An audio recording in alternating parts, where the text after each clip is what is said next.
Hi, this is Tom Rhodes. Please join me as I scour the four corners of the earth to bring you interesting and intelligent, funny people who will enrich your life with wisdom and laughter. I'll take you to Europe, Australia, all over America. I might take you to the peaks of Machu Picchu, the canals of Amsterdam, the Great Wall of China, or the swamps of Florida, and certainly the many, many comedy clubs and comedy theaters all over the world. Come hang out with me and meet the many interesting people that pop up in my life as I travel the world as a stand-up comedian. You're listening to Tom Rhodes Radio. Karate kick, baby. Rock and roll.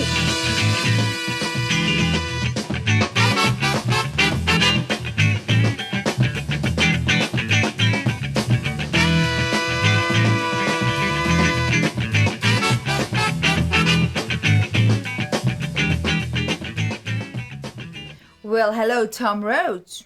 Bonjour, Ashna and I. Bonjour, Tom la route. Actually, that was like the French. The French word for road, la route. La route, I like it. Actually, I should say bonsoir because it's a little past 9 p.m. here. In the evening, you say bonsoir. That's good evening. Bonsoir. Bonsoir. Isn't it amazing? Bonsoir. We're sitting here at this apartment. We've been staying here for a week now.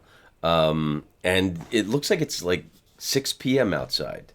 Like the light's still out. The sun's obviously going down, but it's amazing that it's like 9:15 and it's so bright and daylight outside with blue sky. Isn't that amazing? Summer is here. Summer, yay! So I had a show in Paris. We are in Paris, y'all. Bonjour, y'all. We are podcasting from Paris. And we stayed home just to do this podcast. Yeah, this is our last night in Paris, and we had to take care of business and get some powerful messages into your eardrums. Because we love you. Yay. And we wanted to tell you guys what's up with us. Je t'aime, mon amis. Je t'aime, mes listeners. Listeners? Hey, so before we start talking about Paris and everything, I think we have to catch our listeners up. I just wanted to paint the picture. So we're in this like tiny studio apartment, and Ashna calls it horror toilet, and we'll get to the reasons for that later. But it's like this little tiny studio apartment, and there's actually the bed is. We're on the top floor of this building, so we have to walk up 4 flights of stairs, but then there's a little tiny ladder that goes to the futon bed that's on the like kind of... Futon? It's just a mattress. Well, okay, the mattress bed. And now there's no air conditioning. And describe those things. And there's these beams. There's beautiful tree beams. We're on the top floor, so there's these beautiful tree beams, but some of them are kind of odd shaped. So it seems like, whatever the best wood was left that they could find when they put the finishing touches on this building. And everything is super old. The wood is broken. is broken, and the paint is chipped. It's so we're sitting at the desk in front of. There's 2 windows on either side of the desk. I mean, old windows. The windows are open, and we're looking out on the rooftops of Paris, and the view actually is pretty nice. I think it's I tweeted or Instagrammed a photo of the. It was great. The first couple nights we got here, we were jet lagged. The rooftop looks amazing. So we couldn't sleep, so we just walked all over the streets of Paris, taking pictures until like 6 p.m. Yes. So we need to finish the story about our crazy neighbor.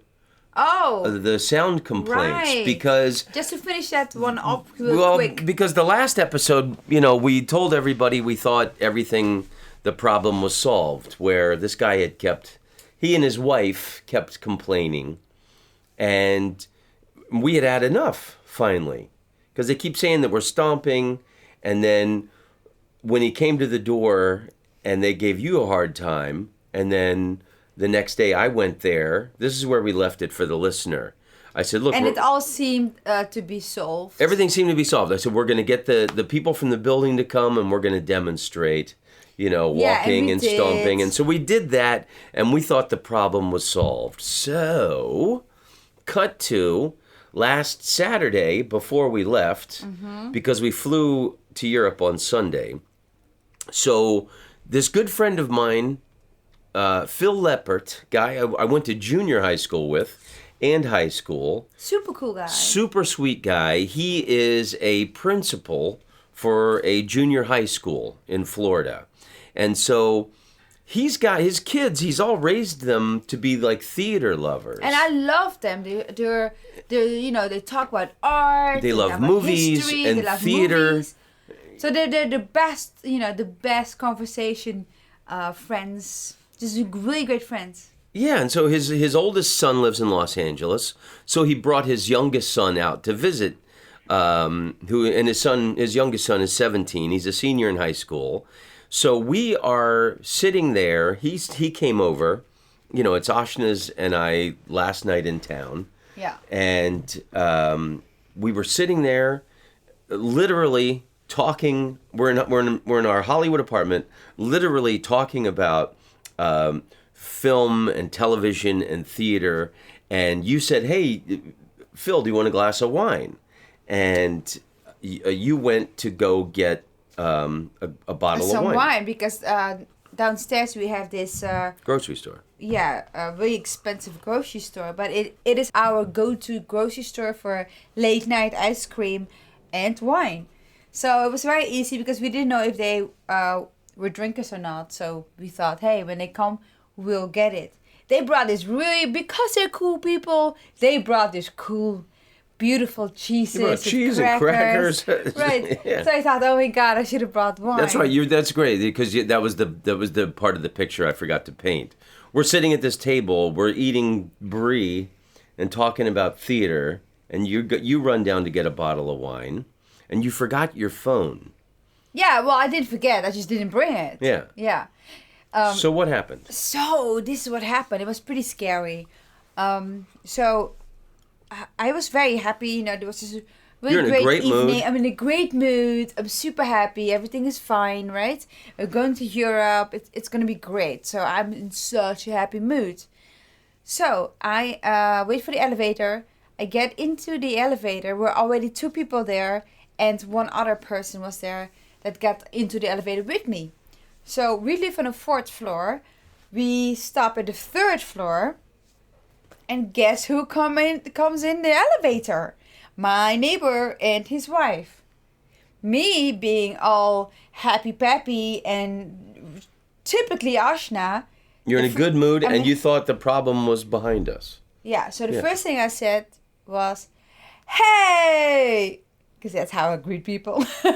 "Hey!"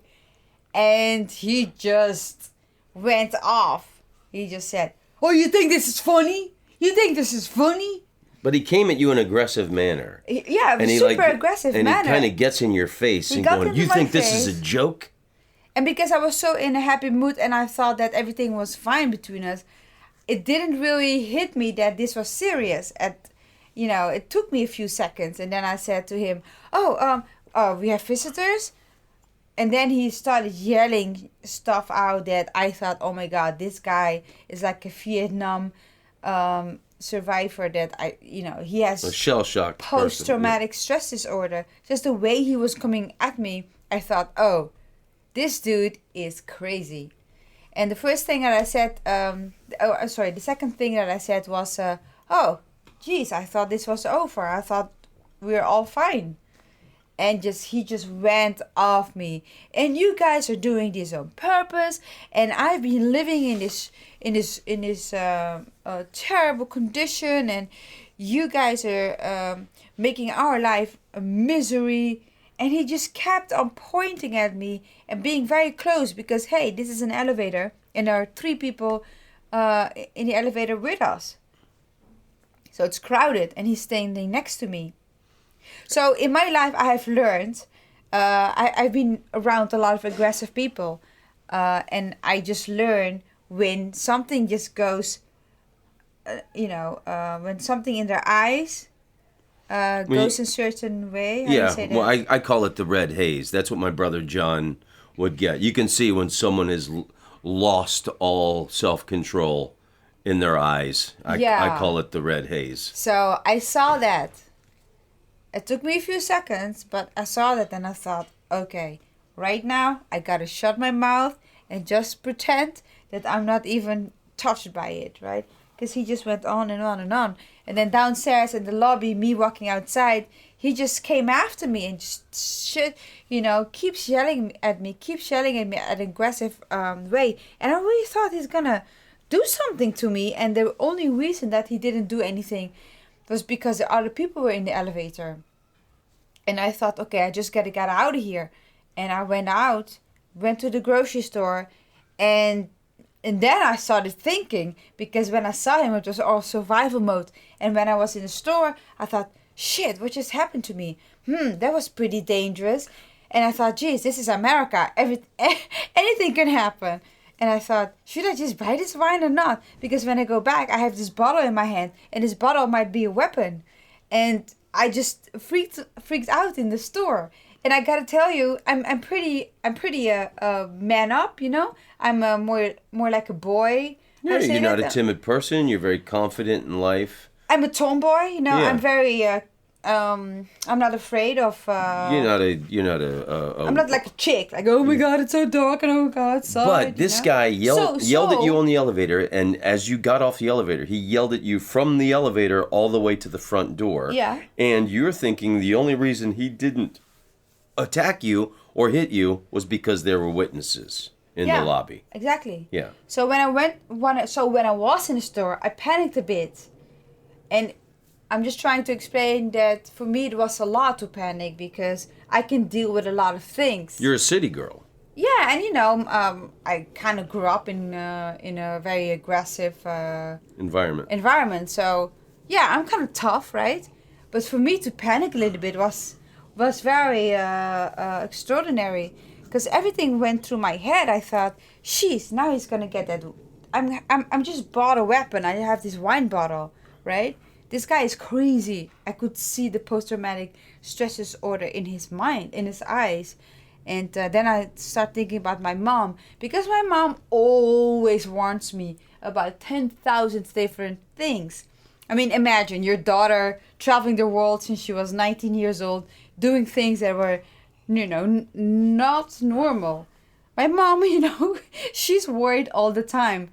Always when I see her, oh, you should really be careful for your wallet, because they, and then she gives me this whole oration. How keep an eye out for crazy people and things like that. Yeah, and she tells me all the tricks, So I was thinking about her, and I thought, oh, if I go with this bottle outside and imagine he would hit me in the head, I could hear my mom saying, how could you be so stupid? I thought you went to university. How can you be so stupid? You just bought a weapon, and that's why he smashed you on the head with the bottle.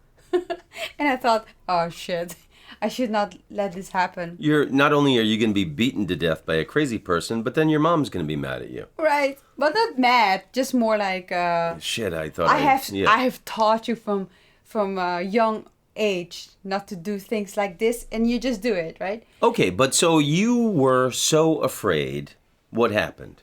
So I kept thinking, should I ask somebody in the store to walk with me through my apartment?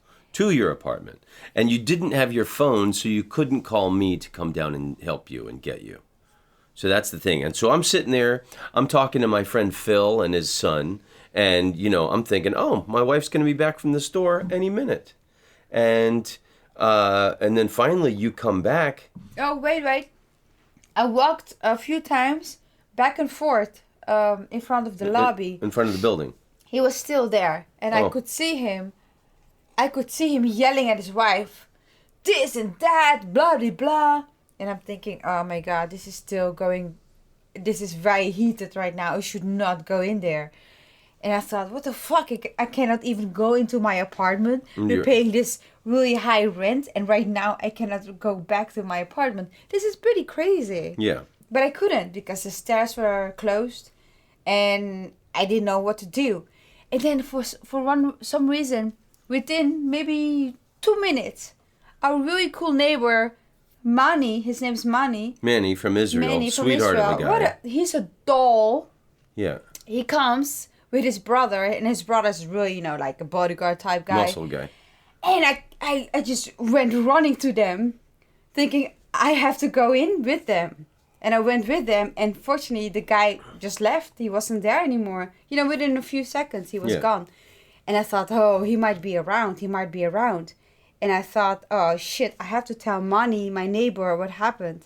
And I didn't want to tell it because I didn't want to look like a pussy. I don't want to look like, oh, this chick is in trouble. I'm pretty man up. I didn't want to do it. Right, but the point of the story is you were so afraid by this psycho, low-class human being who has been tormenting us with his noise complaints for us simply walking in our apartment for the last 2 months.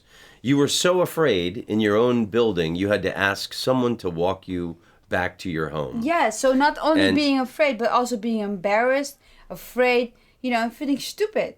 Well, powerless. You don't have to feel stupid and powerless when there's someone who is crazy and in the red haze of anger. And this guy has got a serious mental problem. And we looked him up online, and the lawsuits that this guy has been involved in and lost, I think we won't go into that, but it speaks volumes of what kind of person that this guy is. He seems to be someone who is at war with the world. Yeah. So I'm sitting there with Phil, you come back, and you obviously are shaken.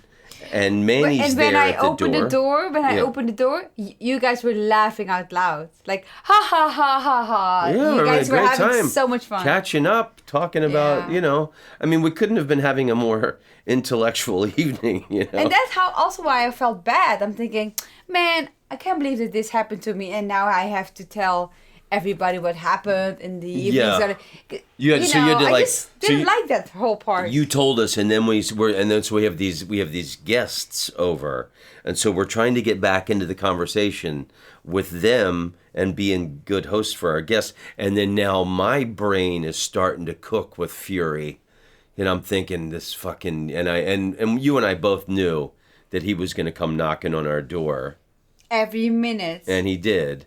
Yeah. An hour later, so you sit down, and then we go back to talking to Phil and his son, and then the doorbell. Someone knocks at the door, and it's him and his wife and the doorman from the building. Yeah, and before that, when we were back into the conversation, I was really trying hard that this whole thing didn't touch me too much. Yeah, trying to get it out of your head. Trying to get it out of my head, telling our guest, oh, no, it's fine. We have a fight for a long time. So tell me more about Marcel Proust or whatever, Yeah. Well, this whole thing was still going into in my head, thinking, oh my God, what the fuck just happened? That was crazy. Yeah. I was just being harassed, being not abused, but it felt like an attack. So it was pretty serious. Yeah, it was serious. All this time I'm trying to minimize my feeling, trivialize what happened. Yeah. And I felt bad about that too, thinking, what a stupid situation this. I hate this. And thinking every moment this guy is now gonna knock on our door. Okay, so Mr. Powder Keg does come and knock on our door an hour later, and he's got the security guard and his wife. And I answer the door, and you and I both know it's him. And he goes, come out here, like pointing his finger. And I said, why do I need to do that? I want to talk to you. I said, I can talk to you just fine from right here in my doorway. And the guy he's fucking so pissed. He's in a fury. It's been almost a week now since this happened. So a lot of the details escape me because we got a brain full of Paris now. But I remember he was saying, you guys are stomping, and I said, I thought we solved this problem with the demonstration the other day. And he goes, oh, you mean when your wife walked around softly in front of the manager? And so that right then I knew you can't reason with crazy people. Yeah. And I said, we have not stomped once or ever, and we have been very conscious of you our every step since. But he was not listening anymore. No. And that's when he says, I go, we have not stomped now or ever, and we have been conscious of our every movement since your first complaint. And then he goes, are you calling my wife a liar? Which is like, what? What? That is, the guy's like most crazy people spins everything. Yeah. Like, no, I didn't say your wife was a liar. I said we've been conscious of every move. And then he says, and then he said, you call my wife a liar? I said, no, but now that you bring it up, you called my wife a liar the other day. And he goes, what are you going to do about it? And he bows up his chest and he clenches his fist. He goes, why don't you step out here? Let me see what you're going to do about it. The guy is challenging me to a fight at my own front fucking door. And I turned to the security guard. Who was standing there the whole time. The plump fucking dimwit who has not said a word. I turn to the doorman and I say, "Are you witnessing this?" I said, do you see how aggressive this man is being? Do you see how aggressive this man is being? You are my witness. And the guy is standing there challenging me to a fight at my own front door. And then it goes on for a couple more minutes, and then he's like, he's really yelling and he's pissed off. And then I turned back to the doorman and I said, please. Oh, and then that was what happened. Phil stepped out. The high school principal, junior high school principal that he is, he has no idea our story with this guy, Phil. And Phil's like 6'5". Phil has to be like 275, 300 pounds. He's 6'5". Phil is a one of the most gentle human beings I've ever known, but his size, he's a giant. And then the crazy guy from downstairs, he's about equal height as me. So Phil steps out and he goes, excuse me, sir, I've been listening and you don't let anyone else finish. Including me. You just jump on top of their words with your words and you interrupt, and you should really listen to what other people have to say. So it was really cute that he did that. And I said, Phil, I've got this handle. It was good that he did that because it made everybody who was present known that this guy was out of his mind. Yeah. Yeah. Well, and the security guy wasn't doing his work, obviously. The security guard should have another title, like oaf who does nothing. So I don't understand why our security guy was just standing there being lethargic and all. Yeah, well, that's the thing. So I turned to him and I said, security, can you remove these aggressive people from my door? After he said the second time, when I said, Phil, I've got this taken care of, he goes, I forget, I said something else, and he said, step out here. Let's see what you're going to do about it. The second time he asked me, I want to see what you want to do about it, which to me is you're challenging me to a fight. And to everybody, I turned to the security guard and I said, security, would you please remove these aggressive people from my door?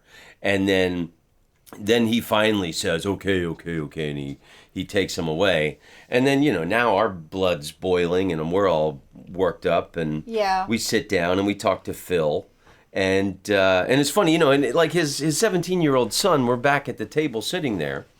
And, like any 17-year-old kid is going to do, he's going to scoot the chair up and back. He's like, the chair's like clumping on the ground. We're like so worried over any sound that we make in our apartment. And we're paying like the most rent I have ever paid in my life for this apartment. So anyway, now this is the last straw with these people. And for the first time in my life, we actually went the next day. I went and talked to, I sent the manager an email detailing everything that happened with, you on the elevator and him coming to the door and challenging me. And then we went and talked to the other manager in the morning.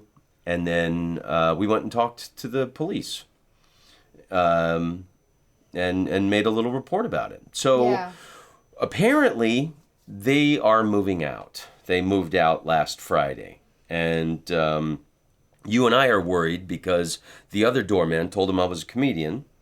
And they probably know our schedule, and they probably kicked in the door. And what do you say that for? Of probably course not. wiped his ass with all my favorite books. Of course not. But anyway, these were just, wow, really, really low-class people that moved in downstairs. Well, I don't mind low class, just batshit crazy is hard to deal with. I think the worst thing about this whole situation was that he really attacked me in the elevator. He really came. What is the word? Aggressive. He came at you in an behavior. aggressive manner. You know what? You know how we describe that? He got in your face. Okay. That's getting in. So, I mean, what a coward to do that to a woman.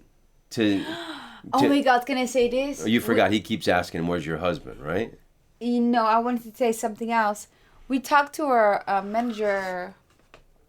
Person, and she is so amazing. I really like her a lot.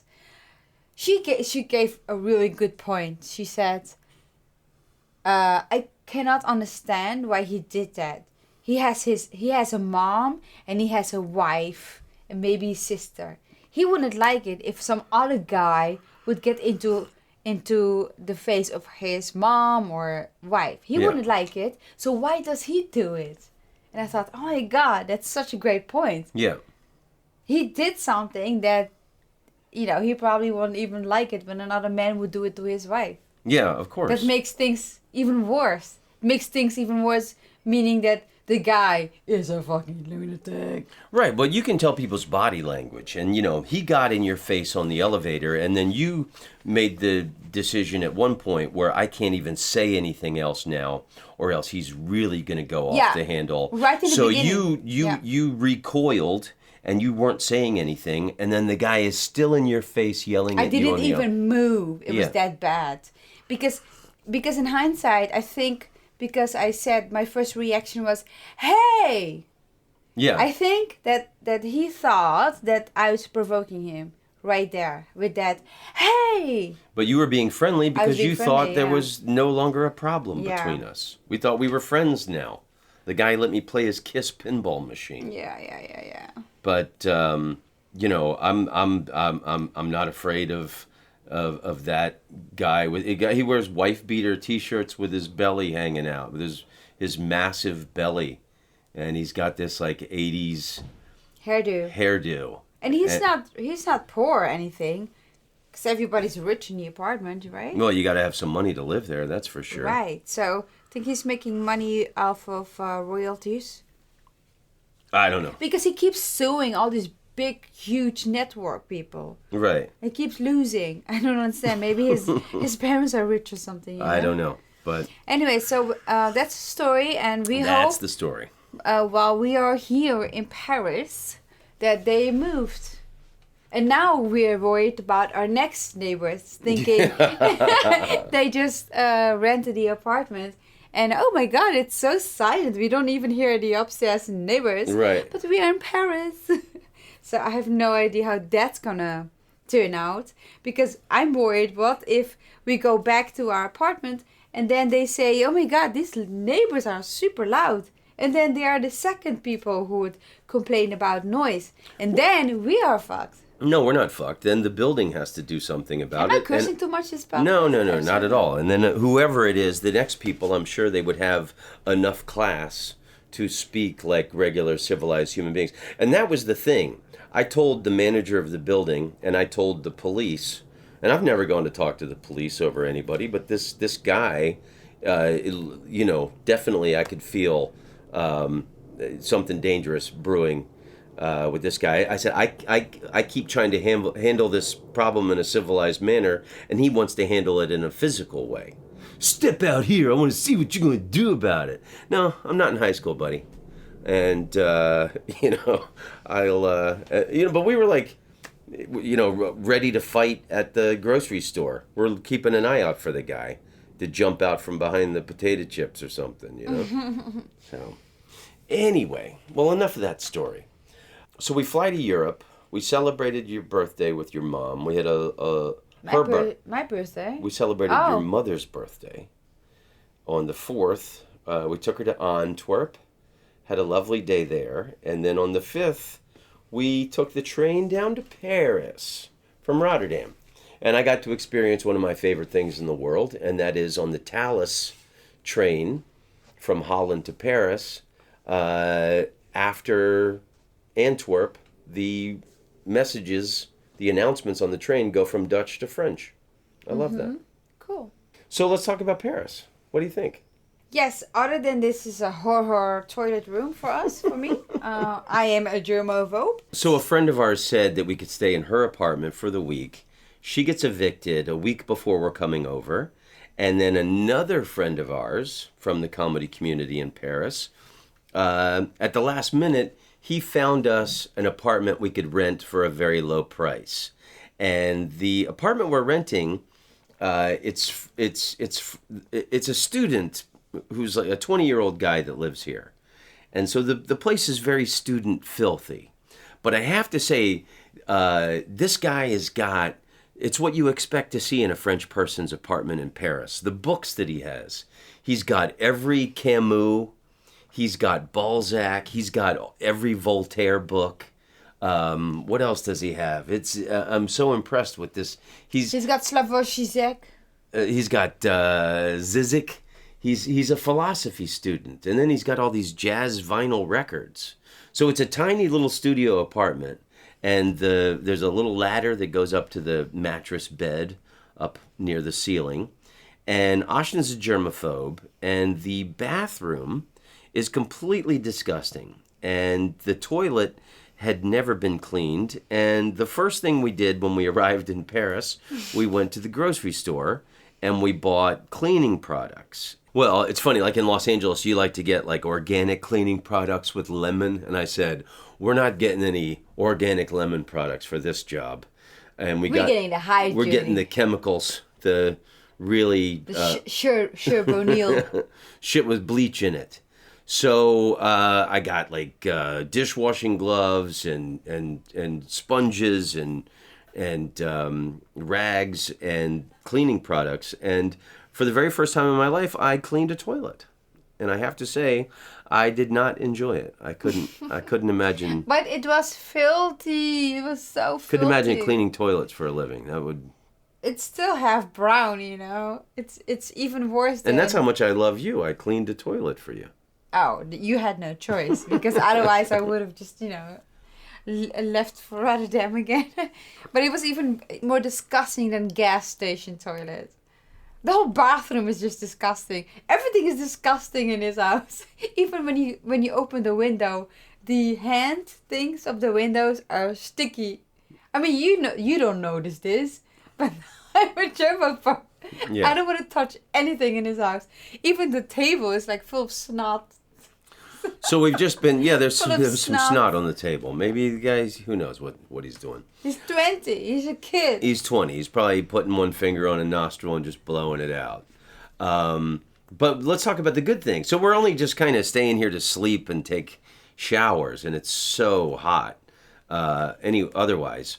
But what do you mean outside? It's we're hot. Staying very the apartment. There's no air conditioning because it's warm. Yeah, this week is very warm. It's like 100 degrees. He's got a little fan at the foot of the mattress, and like we're lying on the mattress with no blankets with this fan blowing on us. It reminds me of that's how I grew up in Florida.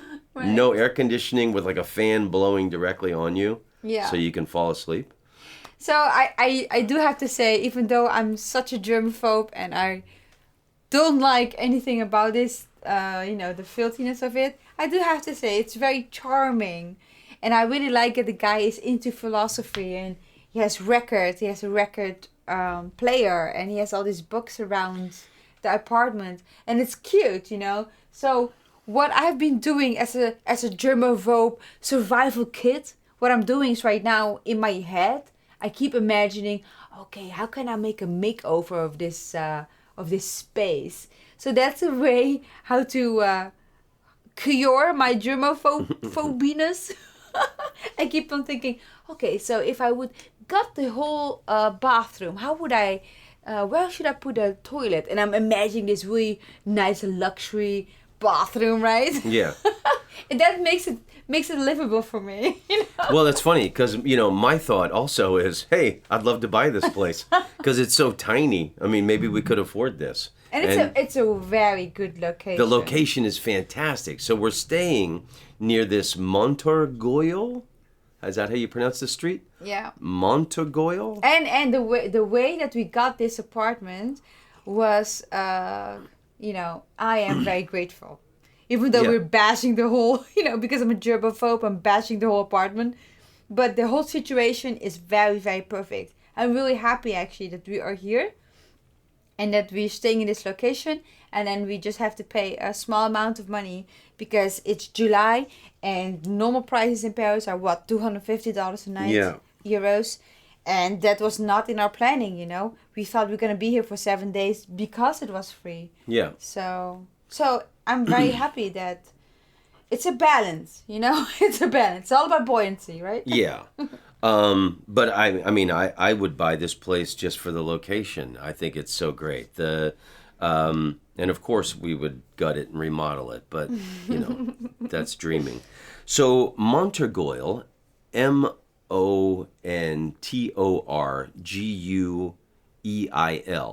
however you pronounce that, Montorgueil. That street has got everything about France that I love on one street. There's like 5 different bakeries that have fresh bread. There's the best baguettes. There's the best baguettes. There's 3 cheese places, fromageries, where we got smelly, stinky French cheeses. And then the place that you looked up, some of the best stuff in Paris, and we've gone there the last 2 days, the Stoer, how do you pronounce it? Stoer? It's a very German name, actually. Stoer. It's this pastry shop.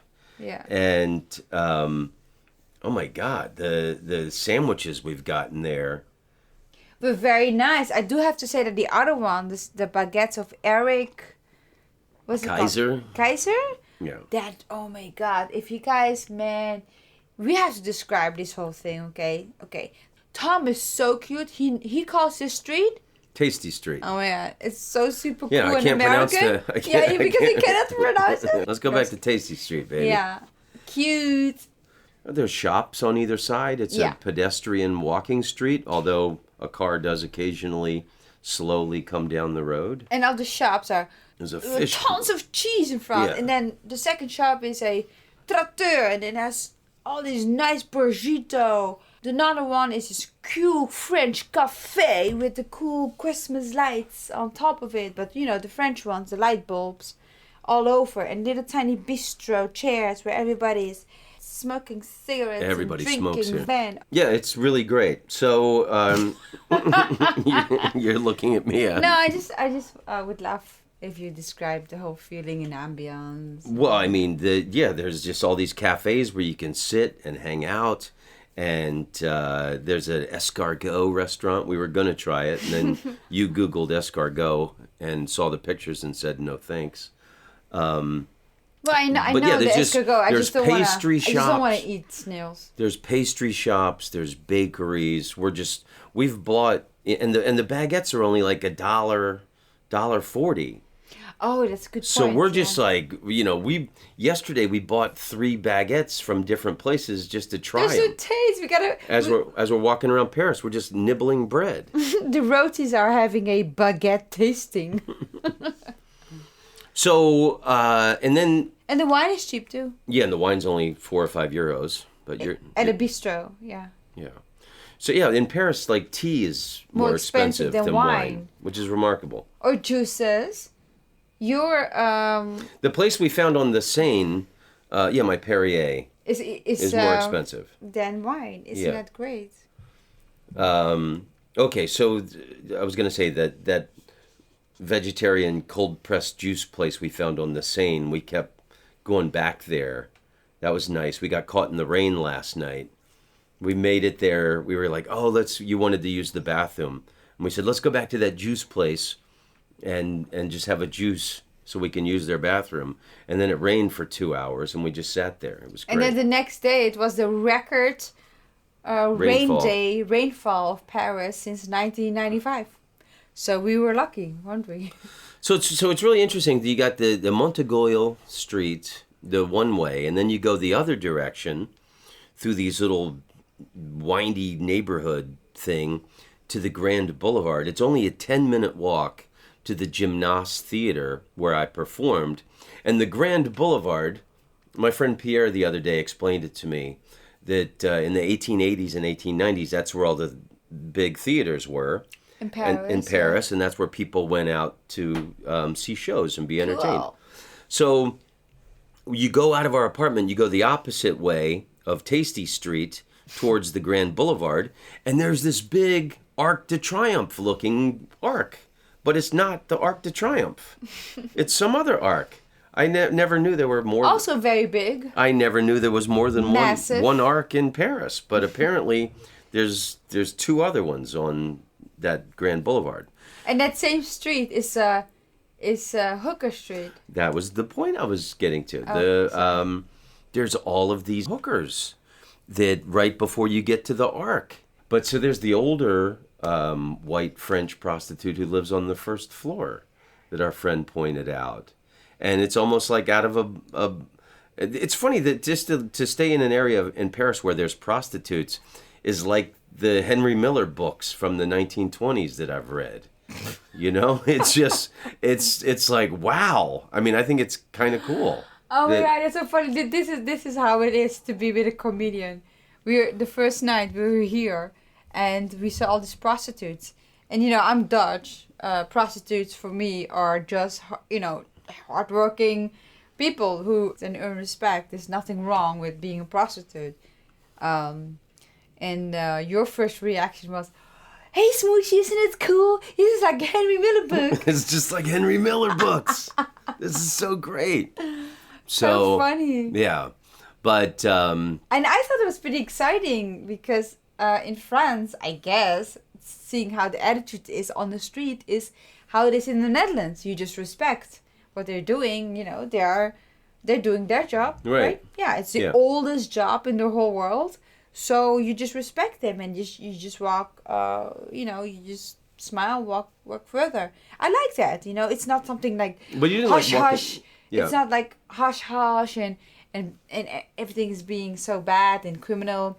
Because I think maybe in America there's a more hush hush criminal, more pimps hanging around and the ladies are getting exploited. Yeah, it's not accepted so at all. Nice. Yeah, and the women are work under terrible conditions and are usually drug addicts and are physically abused. So it's a different kind of It's just a horrendous. Yeah. The concept of it is a horrendous way of life. But yeah, in Europe, it's more. It's a job.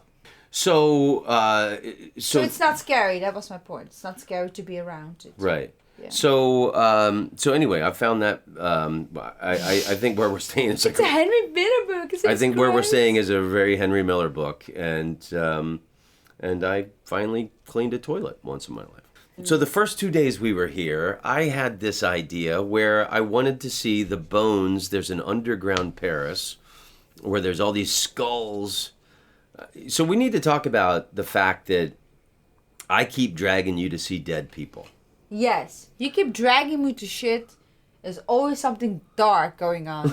Either people are dead, or either something shady is going on. But like you're talking like graves and things like that. Yeah. That's not shady. No, just dark shit. Well, yeah, but I don't look at that as dark. I look at that as it's. As what? Oh, happy. Well, I only go to graves of people I admire. You know, so I mean, I wouldn't just go to some loser's grave. You're selective in your graves. Yeah. Wow. So I had this idea where we would go to the underground Paris. I've heard about it for years. I've never done it. So many centuries ago, there was so many dead people, or they moved some cemeteries, or these people died in the plague. I'm not sure how it happened, but this underground Paris, somebody stacked up all these skulls and bones. And there's this one tourist area where you can go see it. And there were so many bones that they made, fun of it. They built things with it. Yeah, like they stacked it up in a decorative manner. I saw one that they had the skulls in a heart shape on top of a pyramid that was made out of, shoulders, bone shoulders. That's very weird. So even when they're dead, French people are still thinking about love. Still thinking about, hey, enjoy life. Yeah. C'est la vie. Oh, that was the thing I forgot to say about those neighbors. That time... Oh, are you talking about our neighbors in LA? Yeah. Oh, the last thing I wanted to say about those neighbors, when we went to their apartment, they had Paris stuff everywhere, like things with the Eiffel Tower on it. And the thing I forgot to say was, if they weren't such assholes, and had they been friendlier people, we could have told them, hey, we're going to be in Paris next week. Maybe we could pick you up something. But they were like such buttholes. Anyway, that was all I wanted to say. Oh, Smoochie, you're thinking? But that was the thing. When I went in their apartment, they had the Eiffel Tower on all these decorative things. Okay, so we go to see the underground Paris twice, 2 days in a row. The first day we stood in line for 3 hours, and we were almost to the entrance when they said, "Fin, that's it. We're done for the day." So I was a little miffed. We got up early the next day, and then we stood in line for, I think, 2-3 hours again. And then they said it was going to be another 3 or 4 hours in the line. And we said, fuck it, because I had a show that night. Yeah, so but the day before, you guys have to imagine, Paris is super hot. And it's not hot like in Los Angeles or any other city. It's hot because it's a city. So it's tiring hot. Mademoiselle fatiguée, Mademoiselle fatiguée. So you get tired very, very easily, right? So when we went the first time, we stood in line. Before that, we had a coffee somewhere, Café Rendezvous. And we went to the line a little bit too late. And then what we did was, okay, they were closed. And then we decided, you know what? We should do something with our day, otherwise it has been such a failure. So we went and sat at the Rendezvous Cafe again. Yeah. And they had this charcuterie and cheese for 18 euros. Yeah. And Tom posted a photo on Instagram, right? Yeah. Yeah. And it was this whole block of cheese, 3 blocks of cheese. 3 different kinds of cheese. It's amazing that they can afford it. The greatest bread. For 18 euros. Prosciutto, 3 other kinds of meat. Oh, the bread was good too. It was so good. And the wine is like 5 euros. So anyways, the point is, holy shit. Yes, La Vie is very beautiful here compared to Los Angeles, because Los Angeles, that whole charcuterie would be $80 or something. It'd be like $40 and you wouldn't get half. No, I think 80. Come on, this is whole big cheeses. Yeah. Yeah. So, but we had a great date night, and that's how we turned the whole day around and made it a little bit more positive, because it can be super negative. You can have shit day, and then just try at the end of the day to turn it around, forget what happened, and then I guess, right? And then, yeah, but that's the thing. We don't have to, we're here for ourselves. So, and what makes us happy is, sitting in a cafe, eating meats and cheeses and bread. It's funny that nowadays we're getting older. All our vacations are getting into culinary. Well, yeah, food has replaced drugs for me. And my brother, years ago, the 2 things he's always said to me is, you still live like you're 18 years old. When are you gonna grow up? That means I win, right? And then the other thing he's always said to me is, you just want to hang out in cafes in Paris and read books that no one else understands. Yeah. Yeah, that's the perfect life.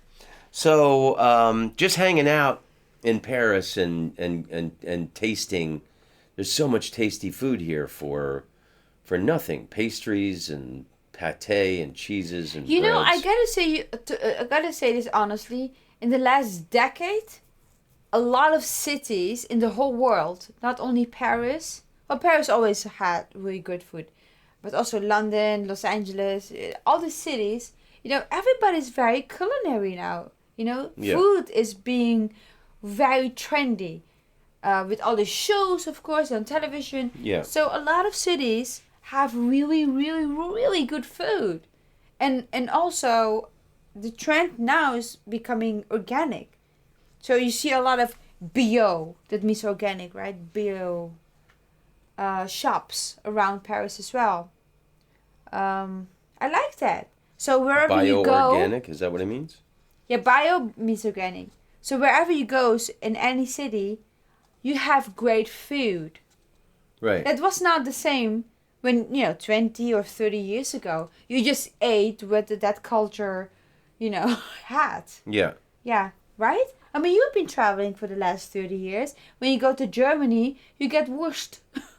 When you go to France, you will get escargot, beef bourguignon. Yeah. You get you will get the baguette, but baguette, how they make it right there, right then. You know, it's not now. You have to have the best baguette ever to be on Yelp. Right. I understand. Yeah. So. Okay. So let's talk about the show. So I did my show, and it was it was a good show, but there were some tactical errors. I was really excited to play in Paris. My second live album is live in Paris, and I'm trying to record this new album, Me Around the World. So we had brought microphones to record the show. So I started the show. The room was full.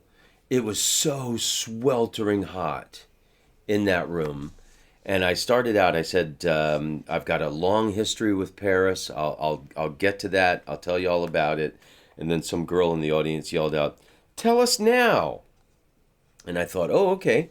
So I told my story about Natalie and did that stuff, but it was too soon in the show. And then that kind of made it odd. And then there was a Moroccan couple in the front. And the girl asked me, so what happened with Natalie, after I tried to go back into the jokes. So it was kind of this clunky beginning. And then I told her the story about the Moroccan girl that I had the relationship with. And then I did my joke about, she wanted me to convert to Islam.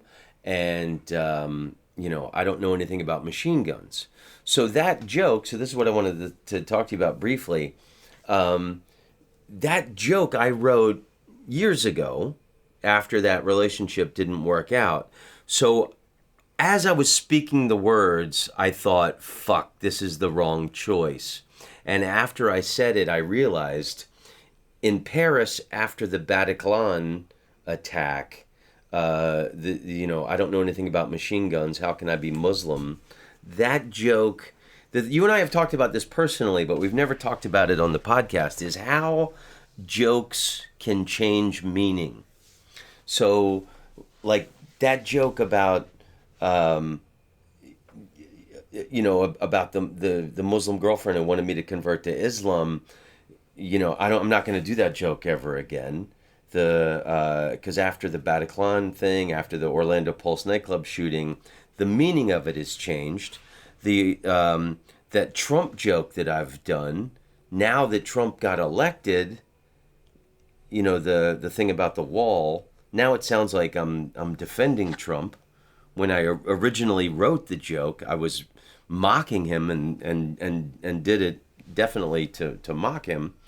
And then there's the other joke that I wrote last year about the Black Lives Matter thing, which that was right after Philando Castile had been killed in Minneapolis. And And then there was a guy in Louisiana who was choked to death in front of a convenience store. And so I was passionately moved by these events, and I wanted to make a statement that we need to prosecute these cops that, keep getting away with killing unarmed black people. And then I was in Minneapolis last month, and the cop who killed Philando Castile got off. So it's just funny how you write a joke with passion and opinion, and then events change and can change the meaning of a joke. Yeah, it's really weird nowadays, because I can remember that Bill Hicks wrote a lot of material, and people would say, "Oh wow, it's still prevalent today."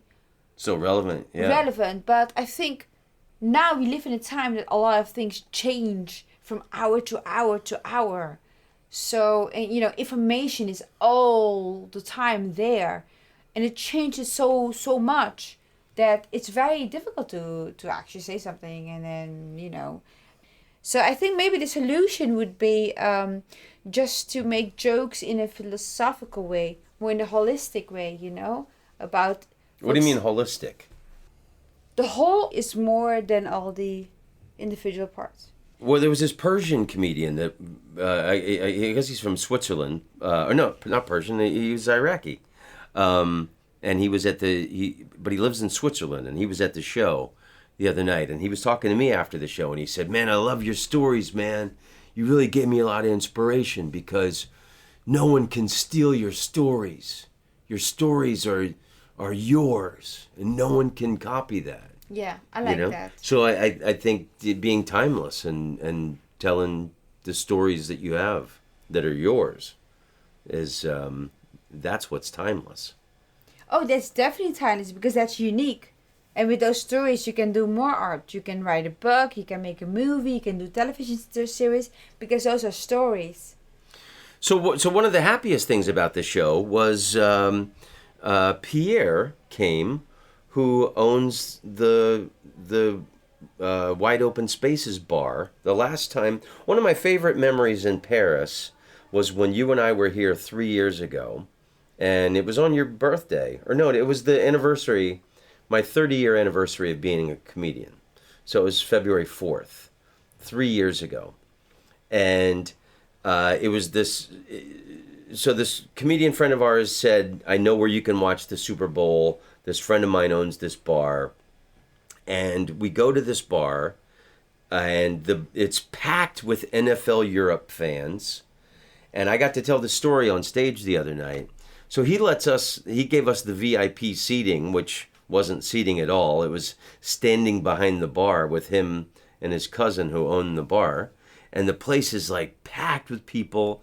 It's February. It's freezing outside. And that Super Bowl was the Broncos versus the Seahawks. And the opening play, the ball goes into the end zone, and the Seahawks fell on it, and it's a touchback for 2 points.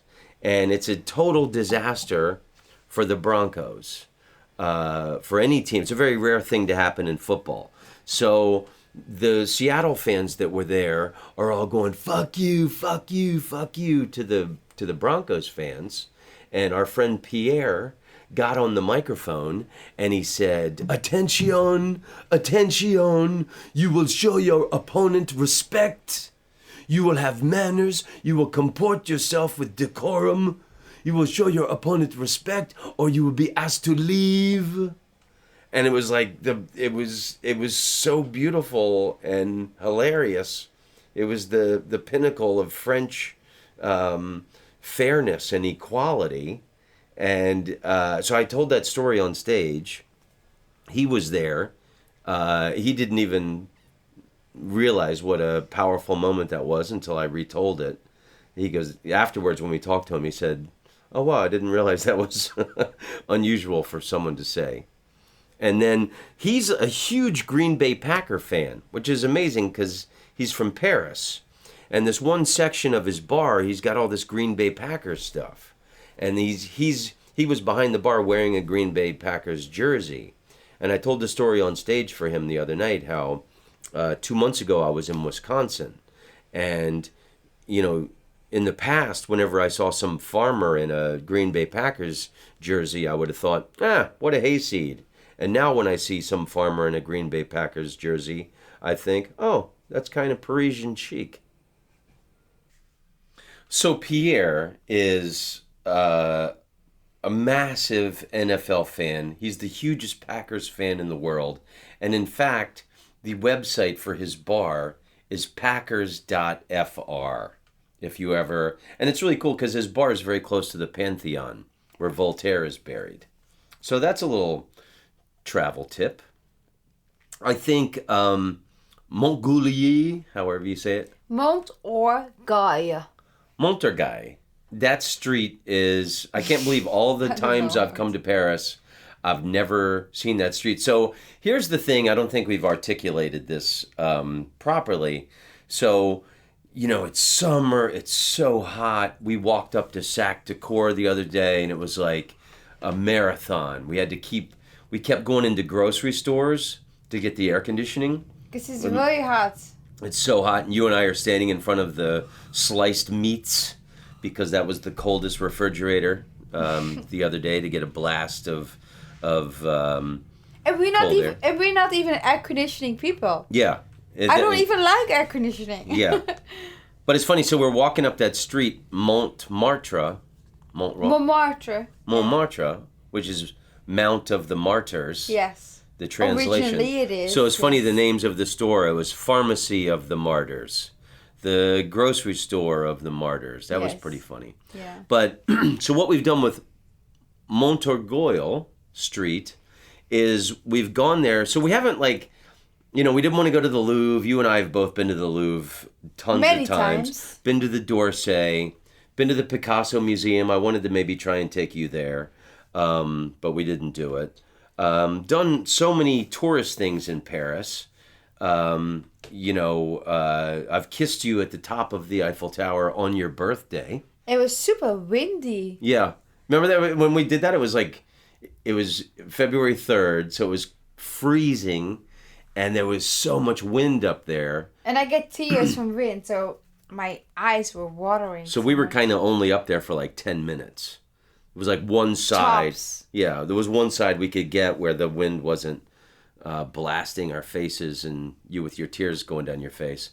But I kissed you at the top of the Eiffel Tower on your birthday. You know what I just thought about? What?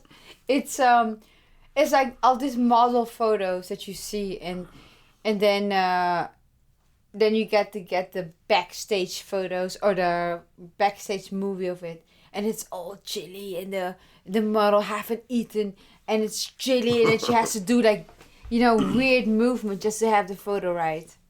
It's like us traveling and everything. Everybody thinks, "Oh my God, it's so glamorous! Look at the couple, it's so glamorous, it's so amazing. Oh, he's kissing her in the Eiffel Tower, and he's in Paris right now." And we are saying, "Yeah, well, we're staying in horror toilet apartment." And, horror toilet. And then when we were up there in the Eiffel Tower, I kid you not, it was super thunderstorm, cold, ice cold, like smacking on the face, ice cold day. So this is kind of like the backstage movie of all of it. Yeah, that's why it sounds really romantic, but the actual execution was... It's hard work. Yeah. That's what it is. It's hard work. But now I was going to talk about the nice and easy thing we've done this trip. So we've walked down Montorgueil Street and every day, and we have, like I said, yesterday we bought 3 baguettes from different places, and we've got cheeses, and we've got all this stuff. And yesterday we had a picnic on... So I started reading that biography of a city, the Paris thing. Yes. And have you finished it? No. I only got up to, the 13th century. So the original Paris is that island in the middle of the Seine. Cité. And the metro subway stop is City. And it's the Notre Dame is on that island. So that's that little island. So Notre Dame is on the ass end of the south tip. And then on the north tip, there's a weeping willow tree. Yeah. And we saw it from a bridge the other day, and I said, I want to take you there. I've always wanted to go to that spot. So it's the north tip of the original Paris, the island. And you and I got all these things to have a picnic, and we went there. And What do you mean all these things? We got truffle brie. We have goat cheese, which was a really amazing version. It was gooey on the outside, but hard in the middle, right? Yeah. And then we had an I don't even remember. You had a tart from that store, that pastry place that we love. Yes, I had a tart, and then we had croissants, and and we had a bottle of wine, and you brought your sparkling water. Oh yeah, that stuff, and we had a plastic bag, and we are walking through Paris with this plastic bag all day just to get that. All day with our picnic stuff. Yeah. So we're walking around Paris, collecting items for our picnic. I think that's probably the coolest travel tip. Forget the museums, especially in summer when the lines are really long and it's so hot. Well, let me just say this for a quick note, is that usually when we go to a city, we go to all the museums because we want to experience. Yeah, we want to enlighten ourselves. Yeah. We're looking learn for stuff. Wisdom. I think lately we didn't do that. We don't do that anymore. We just go and just have a very nice experience in the culinary or the relaxing in a relaxing manner, just to enjoy ourselves. It's like we're going into this never-ending date. Yeah. Do you have that feeling as well? Yeah, definitely. Well, so we've been walking around Paris and collecting items for our picnic, hitting all these things. I think that's what we forgot to mention earlier. And so we had this lovely picnic. So we go to that weeping willow tree, and then there's a bunch of early 20s people, teenagers there. It was so cool. Sitting there drinking, and we're like, okay, well, that spot's taken. But right next to it was this park, really lovely park with benches. And much nicer than under the weeping willow tree. So you and I sat there and we had this lovely picnic for 2 hours. With super stinky cheeses. Because, walking through Paris in the heat, those cheeses who are already stinky really got stinky. You're telling me I need to wipe down my camera because my camera smells now. I'm like, what? My camera smells? Says Miss Germaphobe. So, and then that was nice. But then so the picnic we had in the park was lovely. So you'd seen in the weather that it's going to rain at a certain time. And where did that come? So it started lightly raining, and then you and I are sitting on this park bench underneath our umbrella for the end of our picnic, which I think was pretty romantic. And then we both had to go to the bathroom. So we said, let's go back to that juice place, vegetarian juice place. And we got there right before this massive rainstorm comes. And we were sitting outside on the underneath the, what do you call it? The tarp, whatever. Protected cover. I'm sure there's with stripes on it. Yeah. There's a French name I can't think of. So it's funny. So we sat there for 2 hours, and then all these families who were probably at the Louvre or the Notre Dame, and the dad was too cheap to buy umbrellas or ponchos. All these families are soaking wet, and they would run to the terrace where we were and stand there soaking and huffing for a minute, and then they'd run a little further. It was a really interesting, cool spot where we sat there yesterday. Yeah. I fell asleep because of all the white bread we're eating. That makes me sleepy. So, yeah. It's your sleeping pill now. White bread. So today we collected a picnic to go to Pere Llachaise. Yes. So, we were going to have a picnic in a cemetery. Breakfast. A breakfast, basically. Yeah. It was so fun. So last night we thought okay, we're going to go buy all these baguettes and all these... when you go to a patisserie shop? What is it called in English? Pastry shop.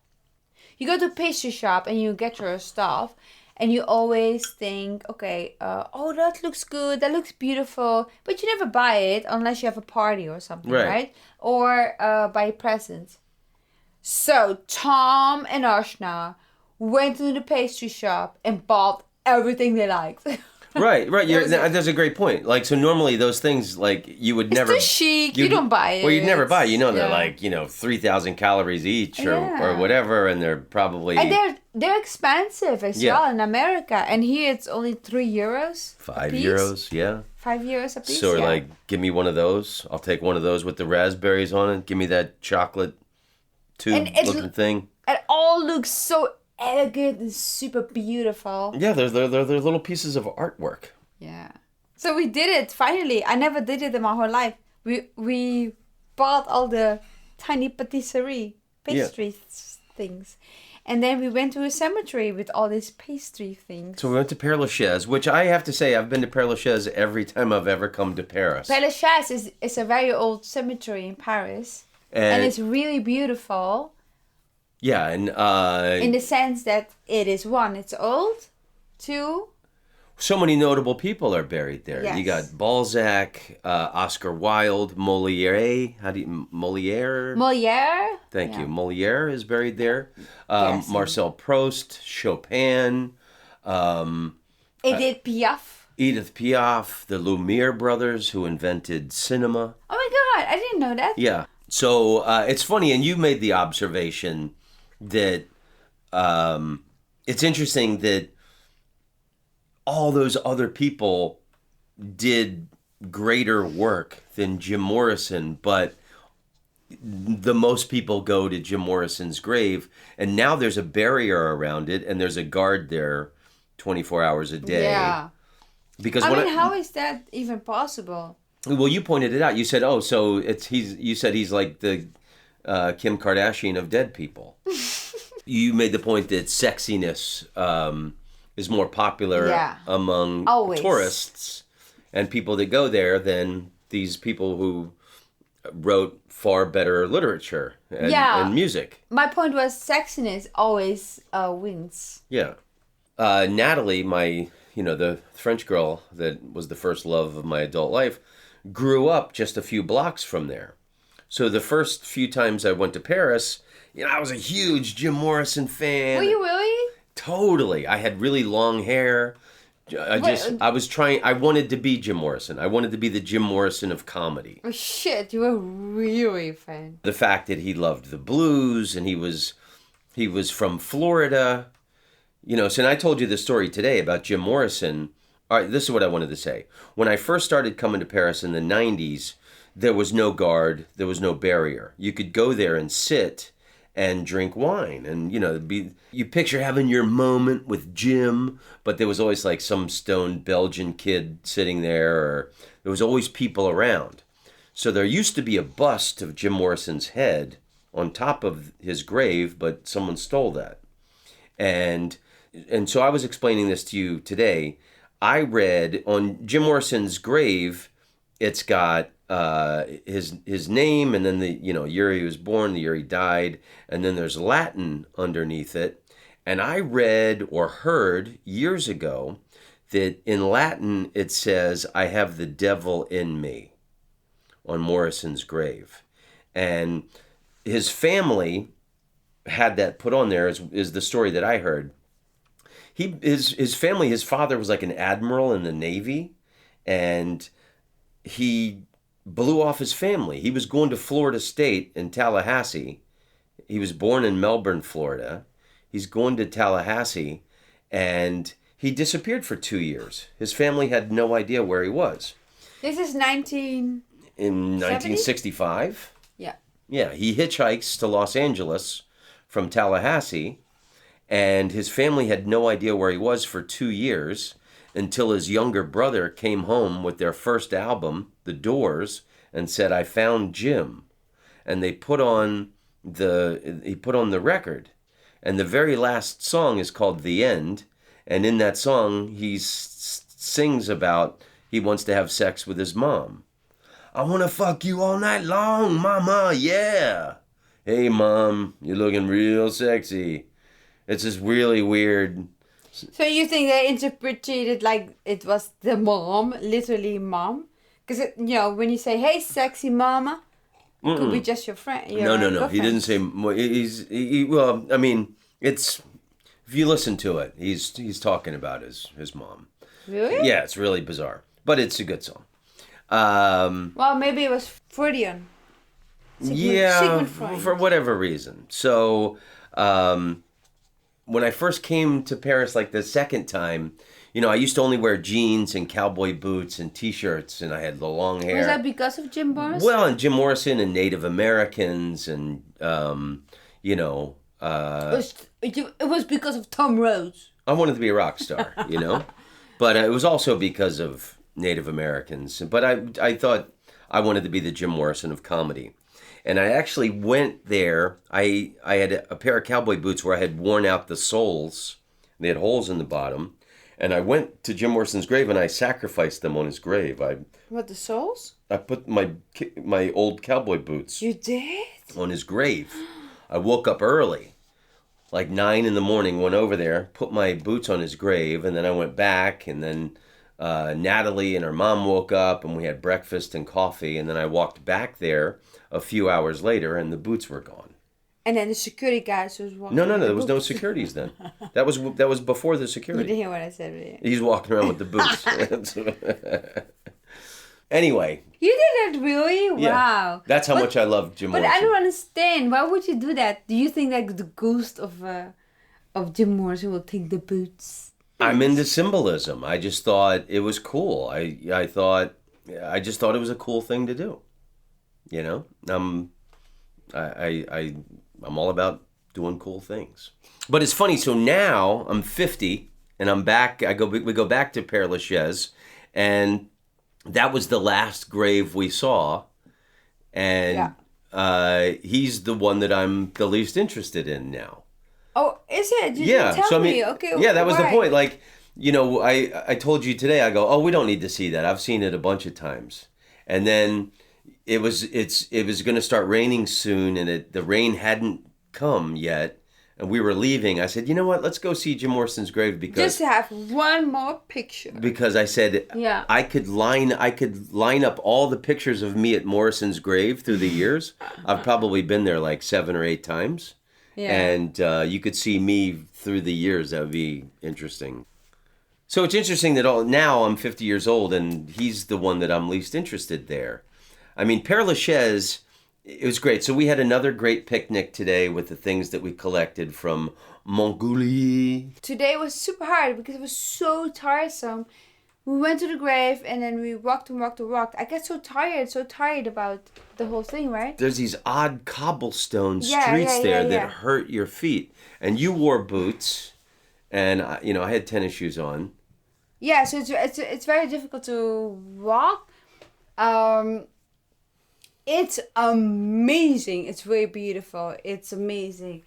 Pere Llachaise is a very big cemetery. You go in. This is a grave with little chapels all the way. Everybody, people have the rich Parisian families. There's little mausoleums for their families, and then there's these tombstones have statues, and they're like carved marble artwork, like women crying. There's another one where it's like a 10-year-old girl with her dog, and you're like, did the girl get buried with her dog? Yeah. And they're just stories, just beautiful, like soldiers and the artists. The one grave where the guy is like lifting up the top of the marble rock, and it's like a bronze statue of like his torso sticking up, and he's holding up a rose. Oh, that's the most dramatic, the most beautiful. He's coming out of the rocks of his grave. Like, like Thriller, Michael Jackson. You have this body coming out with a rose on his hand. Like he's offering a rose. It's super funny, right? It's amazing. And we couldn't find it today. There's one tomb where there is a bronze statue of the guy, and he's lying on the top of his tomb, opening the windows, and he's got like you can see through his pants. He's got like a very large penis, and it's like a greenish colored statue because it's so old.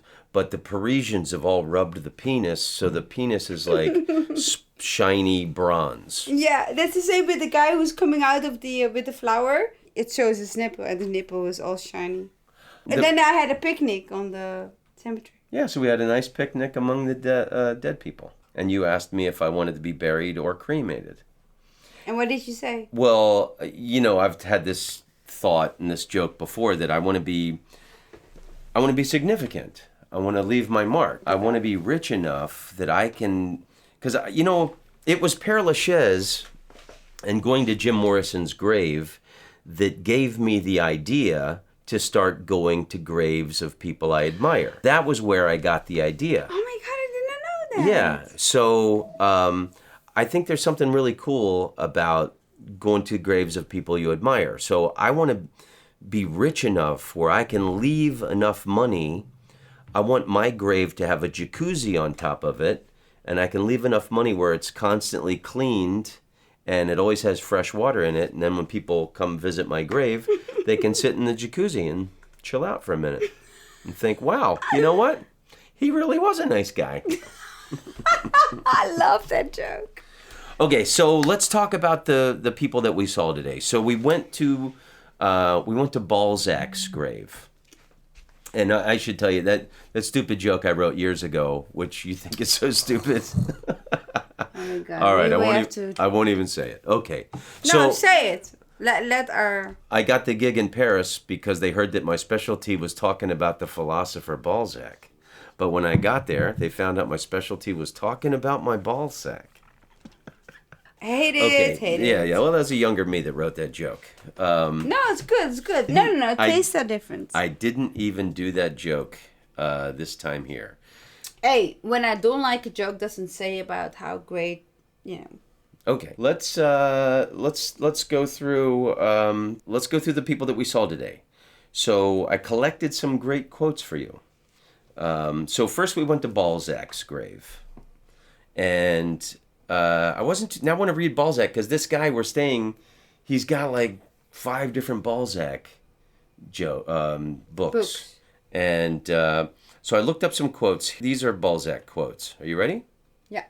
The heart of a mother is a deep abyss at the bottom of which you will always find forgiveness.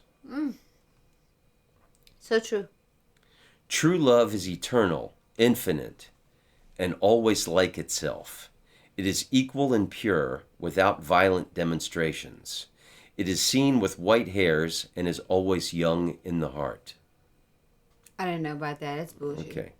A woman knows the face of the man she loves as a sailor knows the open sea. The motto of chivalry is also the motto of wisdom, to serve all, but love only one. Too romantic. No man should marry until he has studied anatomy and dissected at least one woman. It's pretty funny.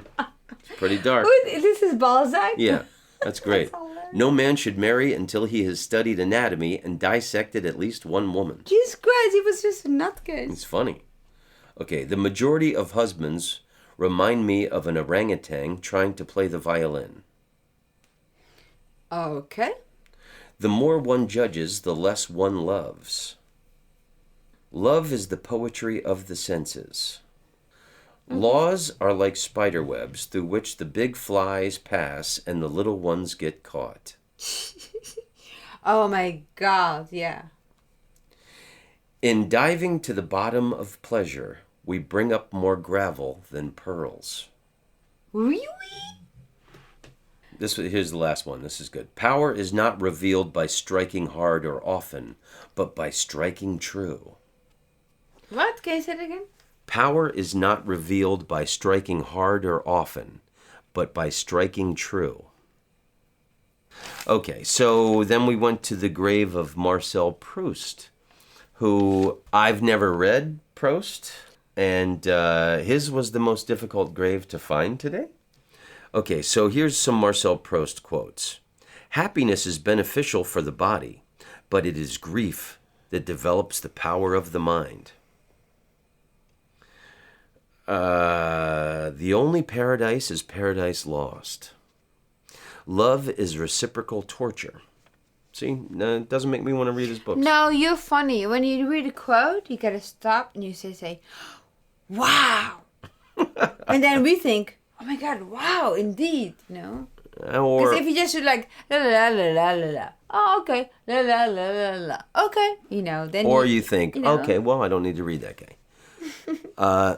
If only for the sake of elegance, I tried to remain morally pure.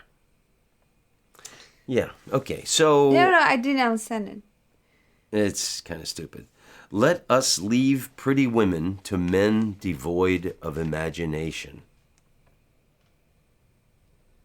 If you don't have an imagination, Oh, you only care about people's surfaces. Right, maybe he got judged that he liked ugly people. Oh, that's a good point. Okay, here's the last one. No exile at the South Pole or on the summit of Mont Blanc separates us more effectively from others than the practice of a hidden vice. Okay. So that guy was cheating the shit out of everybody, right? Well, is that what it is? Or if you, or if you have like a drug problem or something like that. So after Marcel Proust, we went to see Oscar Wilde. I'm glad I got to tell this story on stage the other night that, like Jim Morrison, he consumed relationships the way Americans consume the earth or any other product, Oscar Wilde, his downfall, he was in love with this guy, Bosie. Mm-hmm. And Bosie's father was the Marquis of Queensberry. Marquis, yeah. And homosexuality was illegal in England at the time.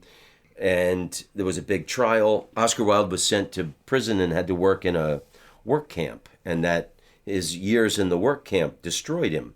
And he came back to Paris for a few years, but he was pretty much shattered as a human being after that. And that Marquis of Queensberry is the guy who invented the rules for boxing. So I wanted to read a few Oscar Wilde quotes.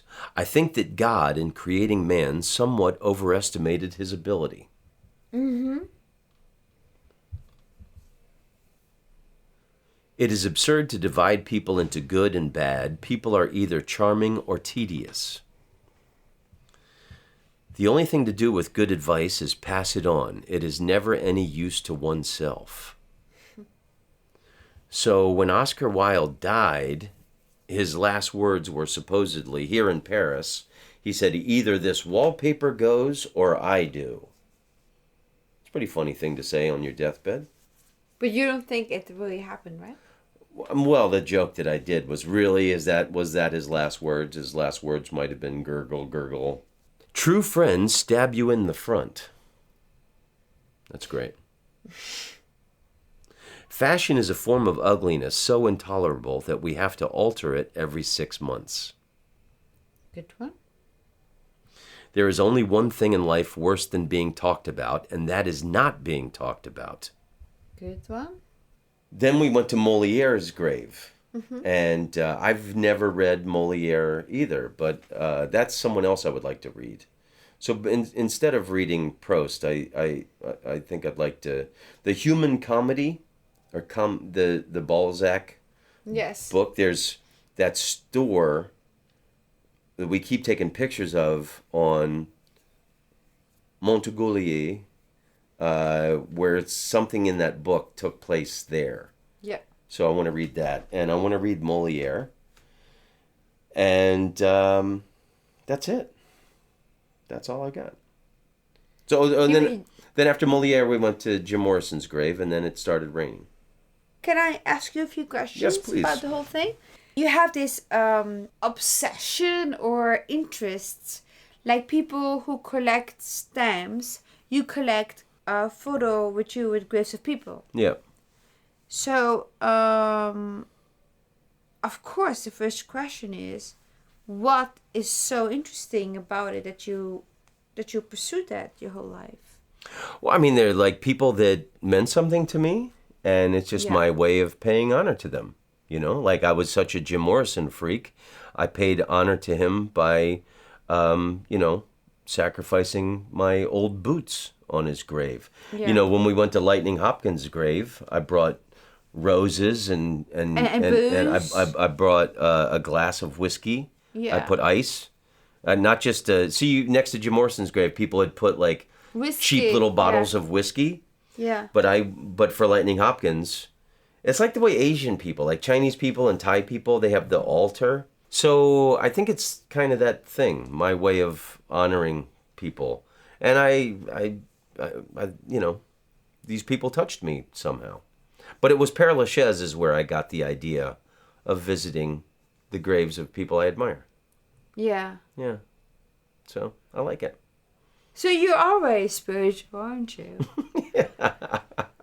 It's my way of paying honor to people who have touched my life. So while we're walking through the cemetery, you guys have to go there because it's such a great experience. It's all these windy roads, and then you have these big mausoleums. Yeah, and there's trees that have grown up and knocked over some of the tombstones. Yeah. That have made some of the mausoleums crack, and it's ancient. It's beautiful. And Ashna could not stop thinking about the Thriller music video. Right, and zombies. Yes, because especially the day before it has been raining, the record rainfall in Paris. I'm thinking, oh shit. Oh, I gotta tell you guys. So you have Pat through the cemetery. Tom, all of a sudden, because he was in a hurry to find all these graves, he just like goes through the graves. So I had to walk on the graves because I have to follow Tom. And I'm thinking, jeez, did this guy forget I'm from Suriname? I cannot walk on graves. Because walking on graves is a pretty scary thing to do if you're superstitious. Well, in the Caribbean, people are very superstitious. Yeah. Like we saw a pregnant woman in Pere Llachaise today, and you said, oh my God, a Suriname woman would never go pregnant in a cemetery. And I said, why? And you said, because your baby could die. Your baby will die, will die. And your baby, if your baby would born, it would be a baby with no soul. Just superstitious stuff. Yeah, some serious superstitions. Some serious stuff, yeah. And you cannot wear red clothes when you go to a cemetery. Oh wow, really? Yeah. I did not know that. What else did you want to? You had something else you wanted to ask me?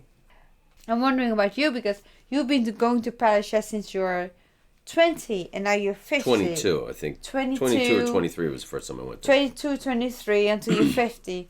So when you go to Pere Llachaise, do you really go to, okay, I go to all the graves, take pictures and then leave? But you asked me a minute ago, am I thinking about death? I'm always thinking about death. And in the book, The Way of the Samurai, he says that a samurai always has to think about death. And the reason I go there is it reminds me that, I still have a lot of work to do to leave my mark. If you want to be someone like Balzac or Oscar Wilde or Jim Morrison or Molière, that, it takes a lot of work to be remembered, to touch people. So, yeah, whenever I go through the years to Pere Llachaise, it makes me think, oh, okay, well, I've achieved this much in my life, but I still want to do this and do that. And, I always say I like going to graves of people I admire because it reminds me to live. So I see these dead people, and your favorite symbol, I need to, post that on Instagram or everywhere. On the back entrance, when you come in the entrance of Pere Llachaise, if you look back, there's these symbols of hourglasses and they've got wings on it. And that means that time flies and time is limited and it goes by real quick. And that's when my dad told me one time when I was really depressed and worried about something, he said, you got to find a way to be happy because the best advice I can give you is that life goes by really quick. And that's what those symbols on the back of the entrance gate reminds me of.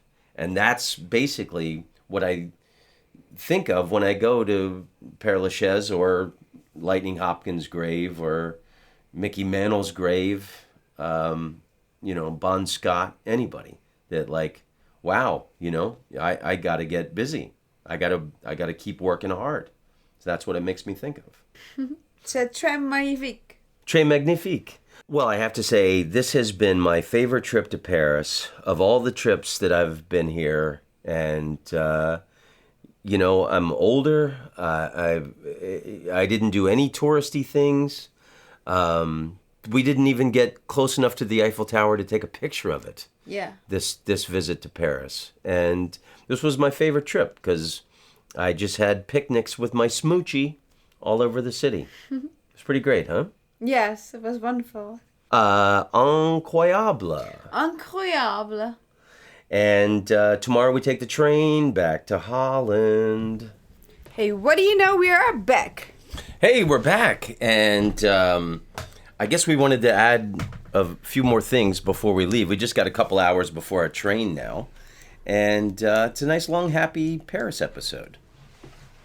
I wanted to say my grave obsession, started with Pere Llachaise, and the only other cemetery in the world that compares to it is Recoleta Cemetery in Buenos Aires. And they've got the very dramatic statues of women crying and like people like brokenhearted on the tombstone. And I just want you to know that's how I'm going to be if anything happens to you, Smoochie. You're going to be a statue? Yes. Maybe I'll be the little girl with the dog. What do you mean? We talked about that earlier. Remember there was one tombstone that had a girl with a little dog on the top of it? Yeah. But, so we wanted to add a couple things. Travel tips. One, there's on the Paris Metro, the subway, on the door, there's a latch. Not on all of them, but the old ones. On the older trains, if you ever come to Paris, there's a latch where you have to turn it, like flip it, for the door to open. And the very first time I came to Paris, and I was by myself on the train, and the train stopped at my stop, and the door didn't open, and I started to panic, and I went, "Oh my God, the door, it won't open. Somebody help me, somebody help me." And there was some French guy standing there, and as cool as he possibly could, with one finger, he flipped the latch, and it opened the door. So, if you come... American stupid... Stupid American with your hamburgers. So if you ever come to Paris, and you're on this metro, remember, there's a latch on the door. Don't panic. Like Tom Rhodes. Don't panic like Tom Rhodes. Tom La Routes. La Routes. So what else did we want to... You wanted to add anything? I remember going from... we are close to this place called Les Halles. And this is this huge forum, indoor shopping center, where in the middle there's a metro stop. And late at night, and can be a little bit sketchy, a lot of prostitutes hanging out, lots of rough-looking dudes. Rough-looking dudes. Milling about in the shadows. Yes, and a lot of homeless people. And I had this big black vest on. We were walking... Sweater. We were walking the other day through the Forum Les Halles. And I thought, you know what is funny? To be more safe, I should pretend that I'm pregnant. So I'm walking like I'm pregnant, holding my sweater in front of me. And I'm thinking, hey, this is really interesting. Because, if there are rapists out there might be rapists out there. But it's a smaller chance that there are rapists out there who likes to rape a pregnant woman. So it was funny that I reduced my chances to get attacked just by pretending that I was pregnant. Yeah, so you got this really cool big sweater that you bought, and it buttons up in the middle. So you put your camera on your stomach, and you wrapped your sweater around, and so you're walking, you're a pregnant woman.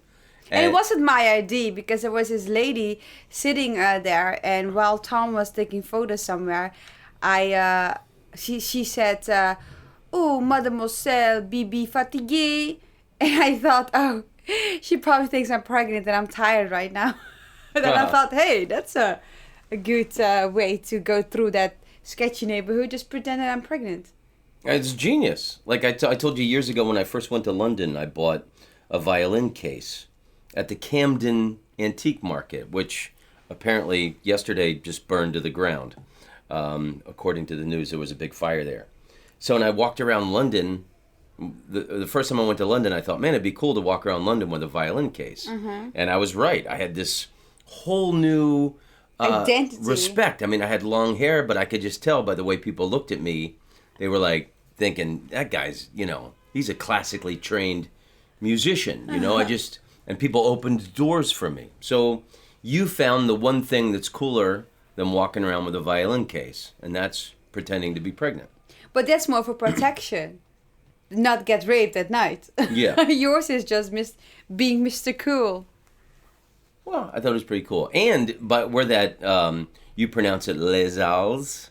Yeah. But it's Hales. Yeah, it's the halls. The halls. Les Halles. There's a Lego store there, and in the window was a life-size Alexander Dumas sitting at his table with a big book in front of him, and behind him was a dragon, and then there was the Three Musketeers.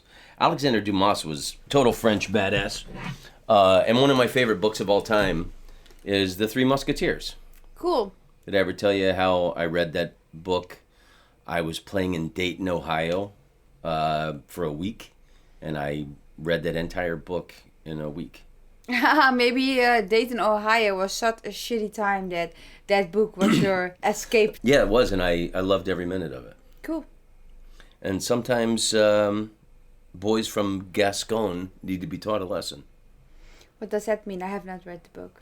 D'Artagnan, he was actually not one of the Three Musketeers. You say D'Artagnan? That's D'Artagnan. So funny. He was the fourth. And he was an arrogant kid from the provinces. And the other three guys had to constantly kind of beat his ass and teach him to be humble. Yeah, I saw the movie. Ha ha ha. D'Artagnan. D'Artagnan. So, we didn't talk about, we went to 3 nights in a row, we went to this place called La Tambour. Yes. Which is French for tambourine. Mm-hmm. And it's in this area where the Montorgueil is. It's just a few streets over.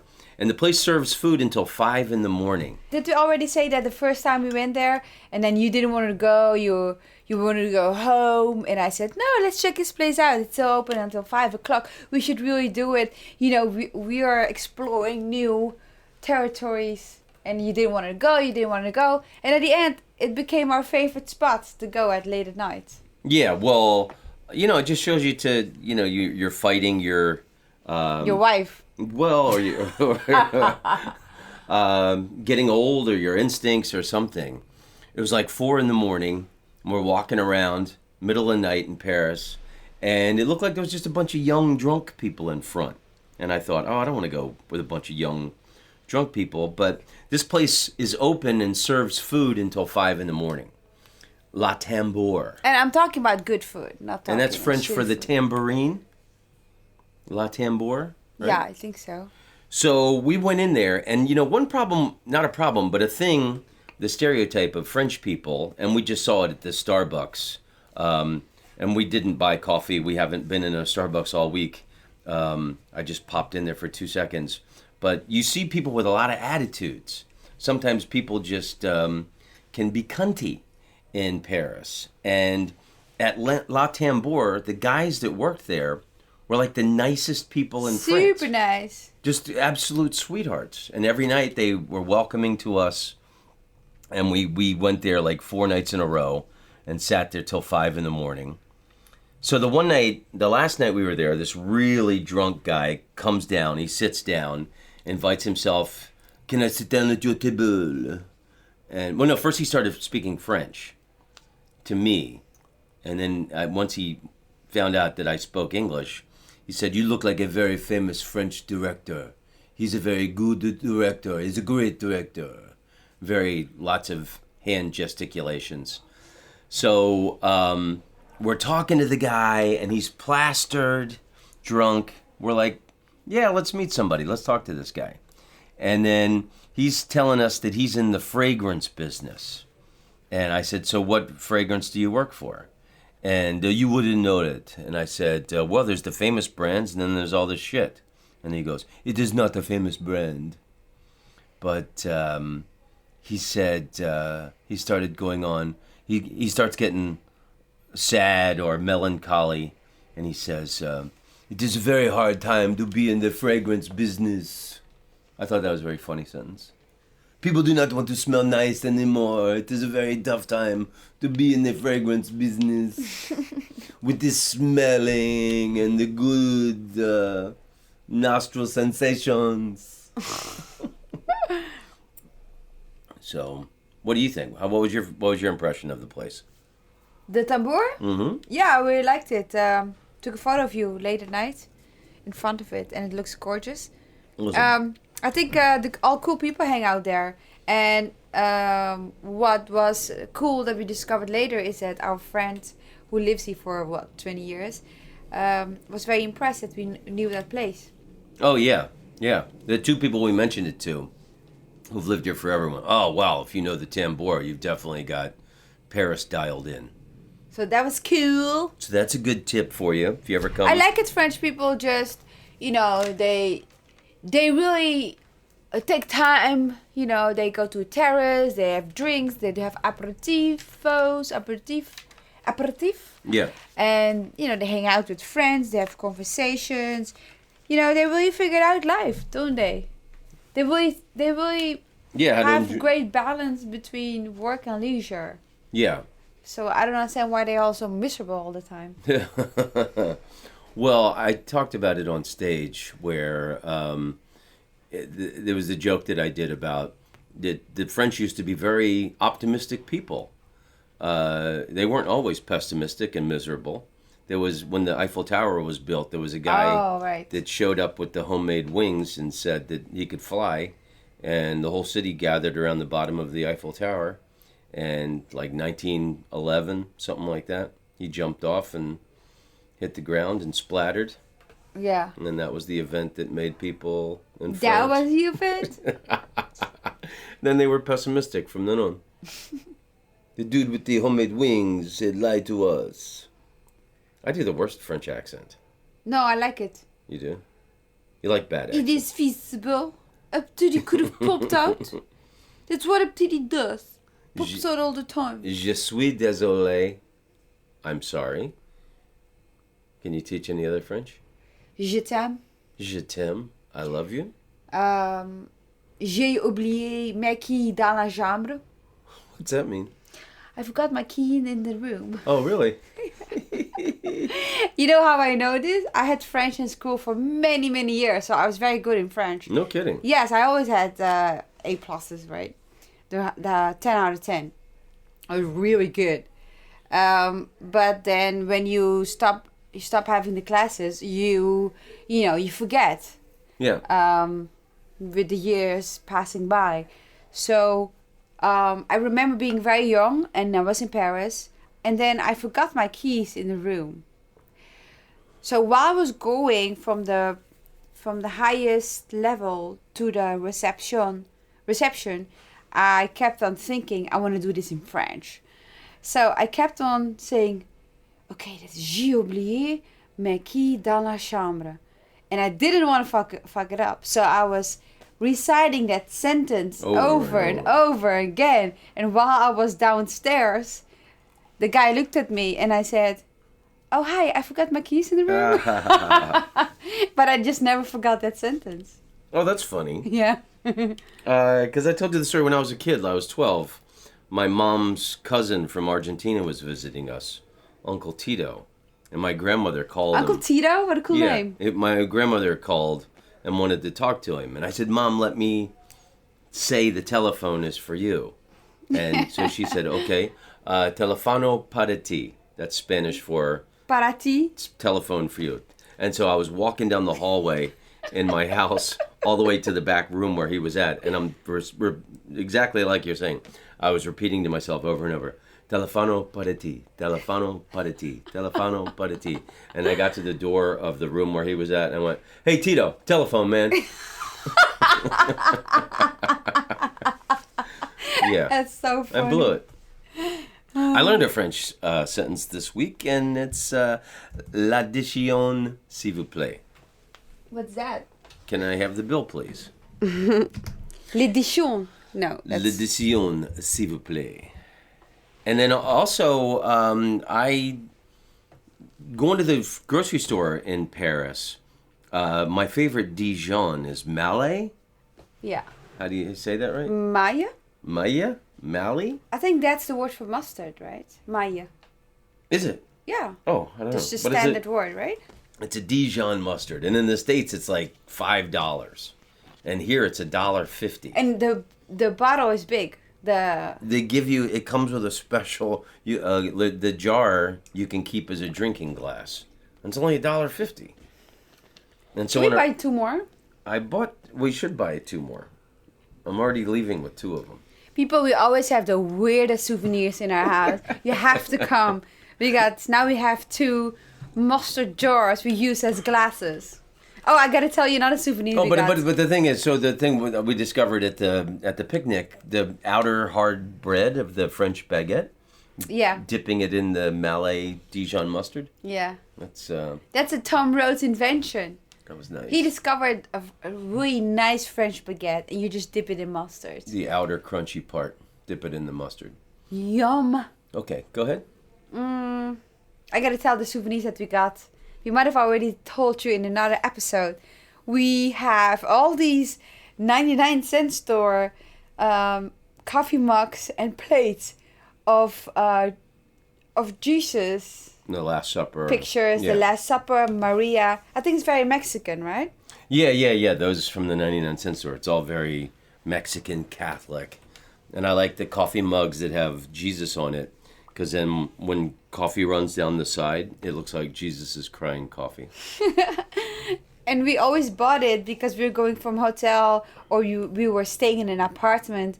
And it was always nice to have your own coffee cup. Because, you got to feel a little bit home while being on the road. Yeah. And we had our own plates. And the funny part is that now we're having an apartment of our own. We still use it. And I'm so proud whenever we have somebody over for a podcast or just visiting us that I always want to give them the Jesus cups. Yeah. Because it's just cool now. And we bought those when we were living on the road. Yeah. And in our car. And going to the 99-cent store. And we could never guess that that's what we still use, I like that. That's cool. Now we got French mustard glasses to drink out of. Exactly. Cool, Smoochie. Well, we have to, we got to go meet the guy whose apartment this is and give him the keys back. We don't mention the horror toilet. We're not going to mention horror toilet. And that There's going to be decent people. I cleaned his toilet. But just for you and the listeners, I'll say that I don't know what this kid looks like. I don't know anything about him. But when we have a kid, for them to be 20 years old and studying philosophy and have all this Camus, Voltaire, and Balzac and jazz records, I would be very proud if our kid was that cool. Nice. Okay, anything else to add?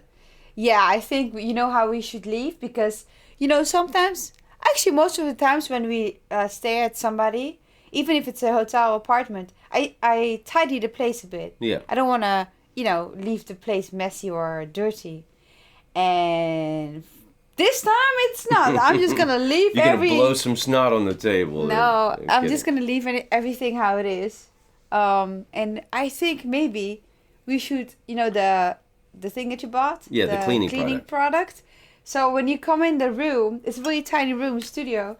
Then there's a table in the middle of the apartment. So we should just clear the table and then just put the cleaning thing in the middle of it as a huge hint.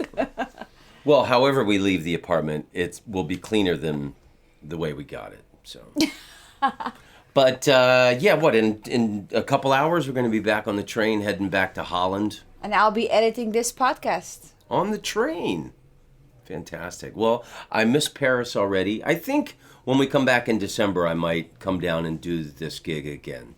Yeah, I would So if any to. listeners wants to come to Paris the first week of December, start making your travel plans.